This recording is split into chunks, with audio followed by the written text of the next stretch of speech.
ঈদের আগেই খুলনার বাজারে বেড়েছে মসলা, মাছ ও সবজির দাম।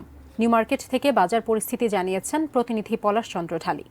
বরাবরই কিন্তু এই পবিত্র ঈদুল আজহা অর্থাৎ কোরবানির ঈদে বাজার পরিস্থিতি বেশ অস্থিতিশীল থাকে। সেক্ষেত্রে আমি খুলনার যে বাজারে রয়েছে, এখন খুলনার নিউ মার্কেট বাজারে এখানে বড় যে বর্তমান সময়ে যে সবজির বাজার সেটাও কিন্তু বেশ চড়া।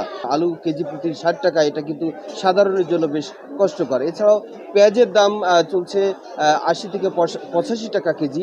রসুনের দাম রয়েছে ২৪০ থেকে ২৫০ টাকা। আদার দাম ২৮০ থেকে ৩০০ টাকা। মসলার দাম কিন্তু এলাচ যেখানে ১৮০০ টাকা কেজি ছিল, সেটি এখন ৩৬০০ থেকে ৩৮০০ টাকা কেজি। অর্থাৎ মসলার দামটা কিন্তু বেশ বেড়েছে।